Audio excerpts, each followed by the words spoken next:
आप खड़े हो जाइए।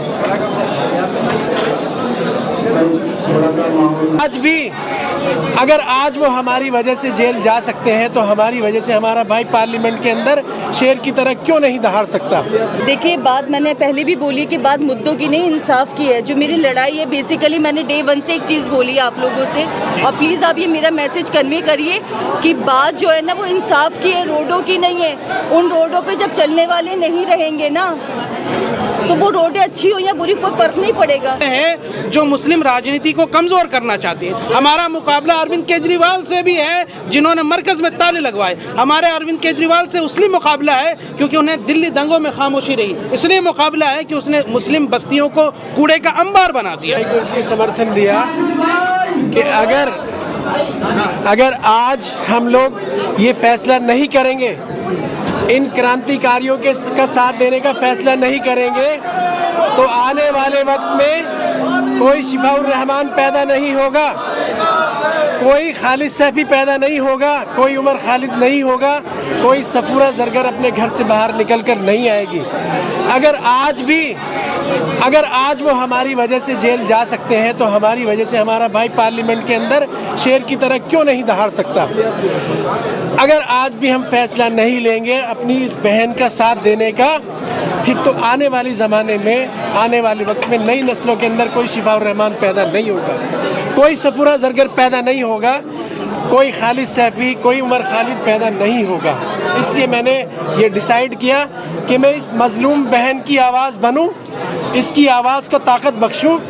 अगर आज भी मैं ये फ़ैसला नहीं लूँगा तो किसी जुल्म के ख़िलाफ़ उठाने के लिए कोई दूसरा शिफाउर रहमान नहीं आएगा। अगर माओ के पेट में मजलूम तो पैदा हो सकते हैं पर जुल्म के ख़िलाफ़ आवाज़ उठाने वाले बहादुर पैदा नहीं होंगे अगर आज भी हमने इस भाई बहन का साथ नहीं दिया। मैं इसलिए बाहर आया हूँ, मैं इसलिए इस बहन का साथ दे रहा हूँ, मैं समर्थन दे रहा हूँ क्योंकि मैं ये चाहता हूँ कि इसका शोहर को हम जेल से रिहा करा लाएं और वो आज शेर की तरह पार्लियामेंट के मेंबर असेंबली के अंदर हमारी आवाज़ उठाए, जुल्म के ख़िलाफ़ आवाज़ उठाए। जिसने NRC के ख़िलाफ़ आवाज़ उठाकर जेल में गया है वो असेंबलीज़ के अंदर जो है वो इस जुल्म के ख़िलाफ़ आवाज़ उठाए। इसलिए मैंने ये समर्थन दिया।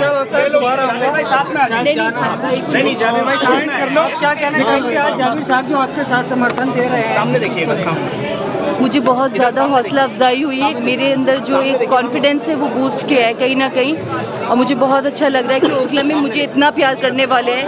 मैंने जितनी उम्मीद की उससे 1000 गुना ज़्यादा मुझे मोहब्बत और इज़्ज़त मिल रही है। मैं आप सब लोगों की शुक्रगुजार हूँ और प्लीज़ इसी तरह मेरा साथ देते रहिए और शिफा को इंसाफ दिलवाइए और उनको कामयाब करवाइए।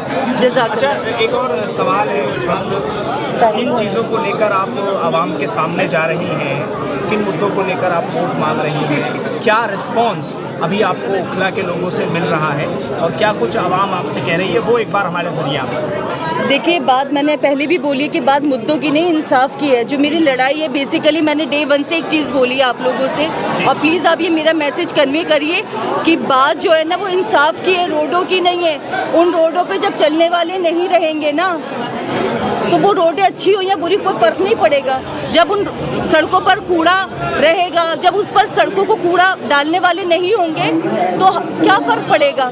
तो मेन चीज़ है इंसाफ। मेरे शौहर ने हक़ और इंसाफ की लड़ाई लड़ी थी और आज उनकी मतलब हम उनकी ये एप्रिसिएशन के तौर पे उनको ये जीत दे सकते हैं तो हमें देना चाहिए ना। वो क्या जिस इंसाफ की बात आप कर रही हैं उस इंसाफ को लेकर जब आप ओखला के लोगों में जाती हैं तो क्या उस इंसाफ की आवाज़ को लोग सुन पा रहे हैं? बिल्कुल सुन रहे। देखिए, उसका रिस्पॉन्स भी तो है, ये जो इतने कैमरे हैं मेरे पास, अच्छा आप हैं मेरे पास, ये वाले भाई हैं, मेरे भाई हैं, ठीक है, मेरे जाबिर भाई हैं और सारी ओखला मेरे साथ है। मैं आप सब लोगों से इस टाइम माजरत चाहती हूँ, मुझे बहुत ज़रूरी कहीं जाना है तो प्लीज़ मुझे माफ़ करिए और देर से आने के लिए भी मैं फिर आपसे एक बार माजरत चाहूँगी और जाबिर भाई से भी मैं माजरत चाहूँगी। मेरे भाई ने मेरे लिए बहुत किया है, शुक्रिया जाबिर भाई, बहुत बहुत शुक्रिया। ठीक है, आप जाइए, आइए साथ करिए ज्वाइन। आ जाइए, साथ आ जाइए।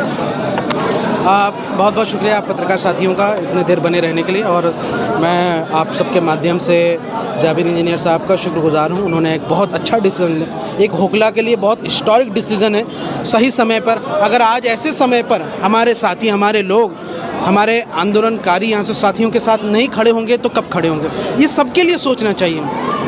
हमारे बहुत लोग हैं जो चाहते हैं आने के लिए, कुछ कशमकश हैं, लेकिन आज जाबिर भाई ने ये मैसेज दे करके उनके रास्ते साफ़ कर दिए हैं। जो रोप पर खड़े थे अब वो जंप करेंगे शिप। अब आप देखेंगे इंशाल्लाह।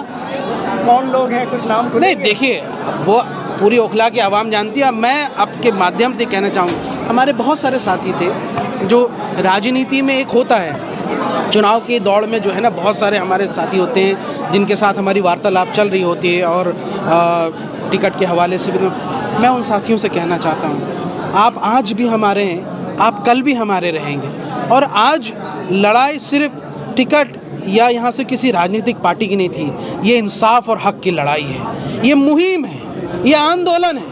ये दोबारा से हम एक शाहीन बाग आंदोलन के तौर पर एक आंदोलन खड़ा कर रहे हैं ओखला के अंदर, जिसमें आपको ये फैसला करना पड़ेगा कि आप सिर्फ क्या अपनी राजनीतिक मफाद के लिए हैं या आप कौम के लिए हैं। अगर आप कौम के लिए हैं, हमारे उन नौजवानों के लिए हैं जो जेलों में बंद हैं, जिनके साथ जुल्म हुआ, जिसके साथ ज्यादती हुई इस फासिस्ट गवर्नमेंट के द्वारा, अगर आप वाकई में उनके साथ खड़े हैं तो आज अपनी मफाद, अपनी सियासी चीज़ें, सियासी यहाँ से इंटरेस्ट, सब चीज़ों को छोड़ करके ये कहिए कि चलिए राजनीति हम कर लेंगे, आगे भी बहुत मौके मिलेंगे, लेकिन आज हम सब शफाउर रहमान साहब के साथ खड़े।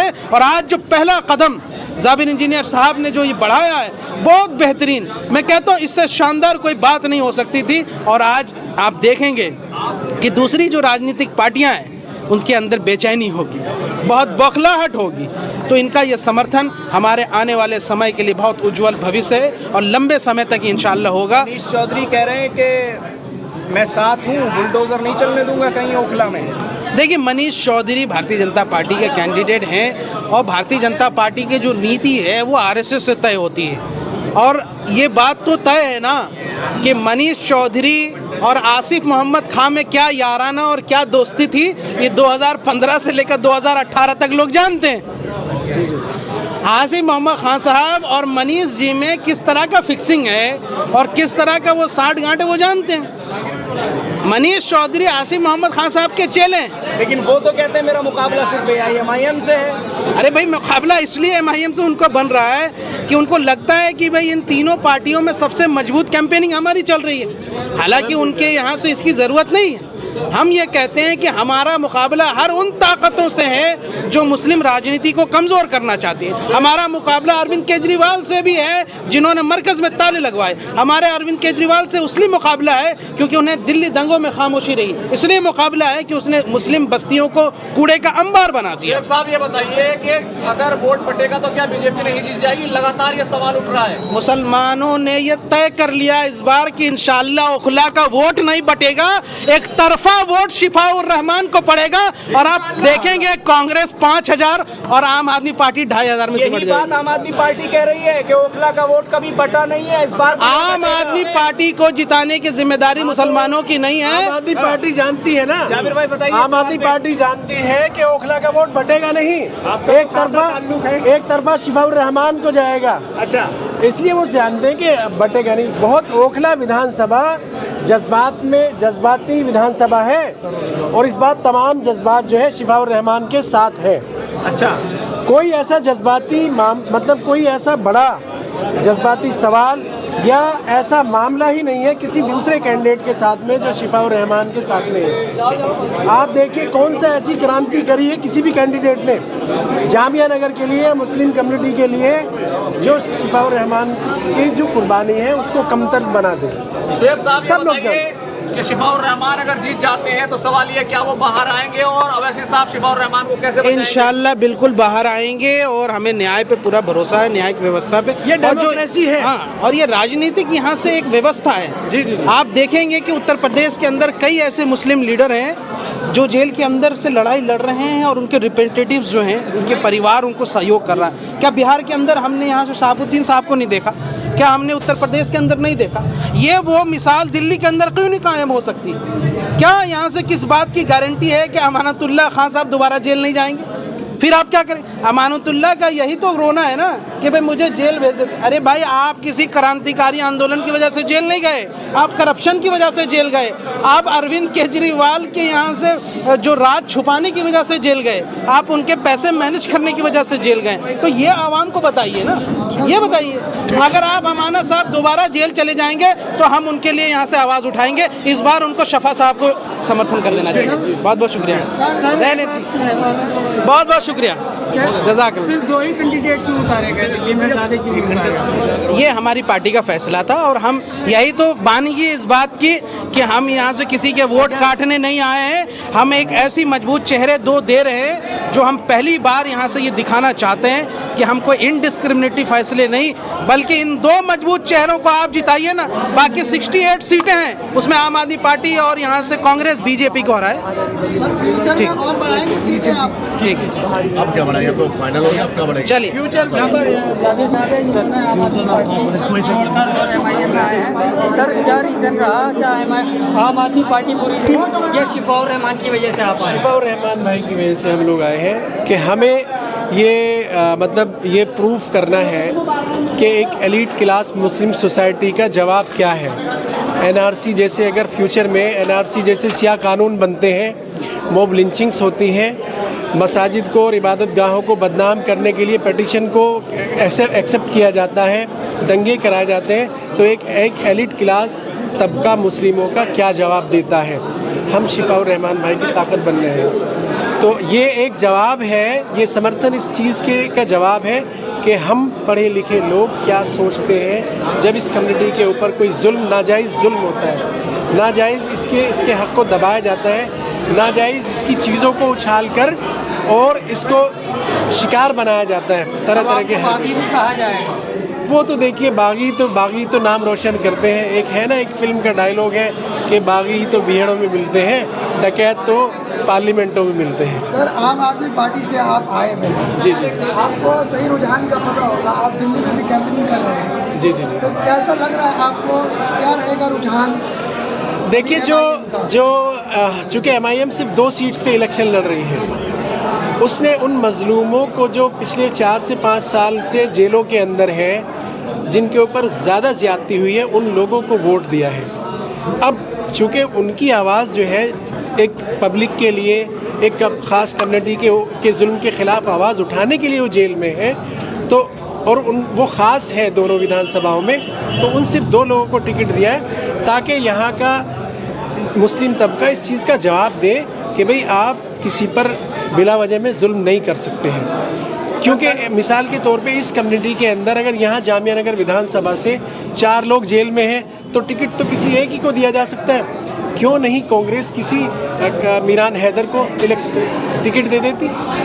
क्यों नहीं आम आदमी पार्टी किसी दूसरे कैंडिडेट को टिकट दे देती जेल के अंदर से? बहुत सारे यहाँ के एमएलए या काउंसलर वो बने हैं जिन्होंने कहीं ना कहीं कौम की हमीयत और हमदर्दी के ढोंग रचे हैं।